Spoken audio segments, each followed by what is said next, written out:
Hello there.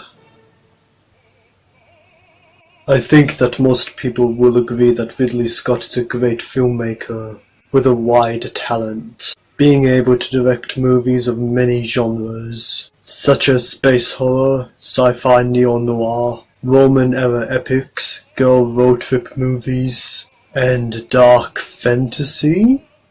Yes.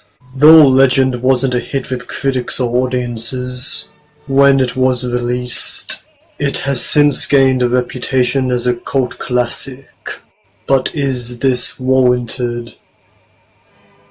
We shall find out. Our setting is your generic, albeit beautiful, fantasy forest. The Lord of Darkness sits in his dark castle, providing clunky exposition on how sunlight stops him from gaining absolute power.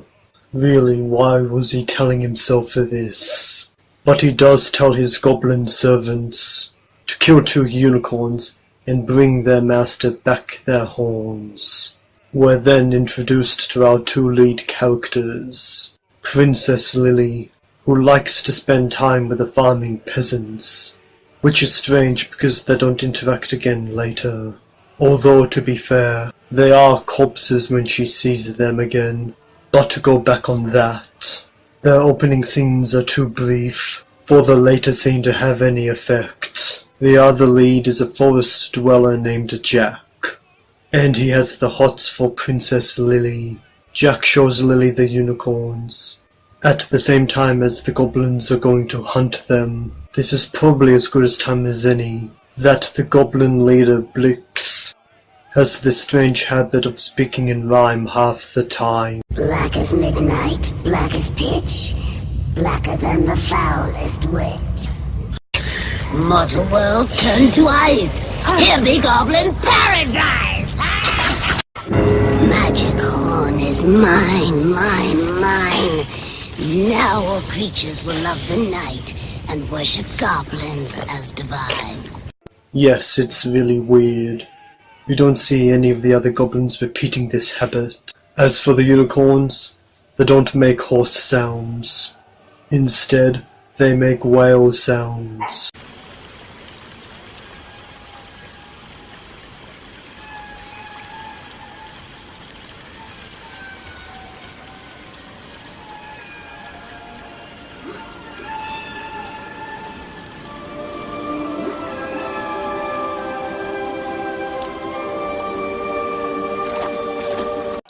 It's pretty distracting.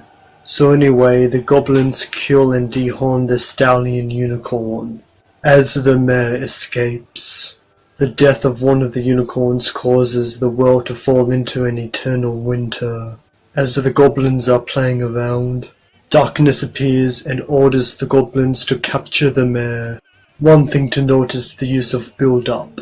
Darkness has mostly been kept in the shadows for the first half of this movie, which makes his eventual reveal more impactful. Or it would if it wasn't for the fucking theatrical poster! Jack is confronted by, let's call them forest elves, even though they're not all elves. Sorry about that. So they tell him that he needs to save the remaining unicorn. And Honeythorn, well, let's call him the leader, claims to know everything. But he must be full of shit, because he's constantly bombarded with information that he didn't already know. The mayor and Lily are captured, and Lily is kept in Darkness's throne room. Another thing to mention about this movie's production is its music. The original composer for Legend was Jerry Goldsmith, who also scored Alien. But when Legend was shortened, Goldsmith's score was replaced by new music by German electronic band Tangerine Dream, but that was only done to American audiences. My version of the DVD still has Goldsmith's score. When Princess Lily looks at her sexualized dress in the mirror, Darkness himself emerges from the mirror and fuck me. Look at him! That makeup is phenomenal. And it took 4.5 hours to apply. I have no idea how much money Tim Curry was paid for Legend, but it wasn't enough. Darkness revealing himself causes Princess Lily to faint like a sexist stereotype, only for her to regain consciousness a few seconds later, when Darkness puts his face closer to hers. Maybe Darkness has bad breath. When Darkness says Lily will be his mate, we're shown that Jack and the elves have reached the doors to his throne room. I guess that I'll mention that they got there after defeating one of the monsters from Return to Oz. Jack and the elves develop a strategy to defeat Darkness by reflecting sunlight into him that works. Darkness is defeated, a new dawn emerges, and Princess Lily and Jack walk into the new dawn, with the mare unicorn and the stallion unicorn which somehow came back to life. Legend is a very pretty movie. The sets are constructed very beautifully, from the enchanted forests, to the wintry Armageddon, to the evil lair of darkness. Ooh, it's just like you've descended into hell. And although the enchanted forest is an obvious set, it's still nice. As for the actors, well, only Tim Curry gets to deliver an actual good performance. I mean, Tom Cruise as Jack is fine, but Tim Curry is the reason to see this movie. He delivers a performance that's both subtle and over the top. How like you my gifts? Does the gown not please you? No. Can you speak so of your bridal gown? I've found my true mate. And you know it. Never. Beneath the skin, we are already one. Was it not your sin trapped the unicorn?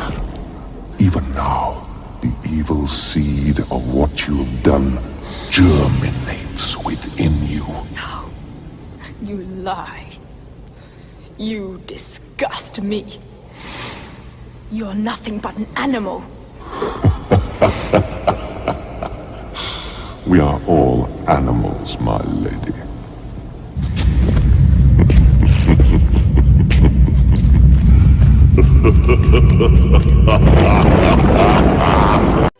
Rob Botton's makeup also deserves praise. I mean, look at Blix! Look at Meg Mucklebones! Look at Darkness! Ah, so awesome! But is Legend an actual good movie?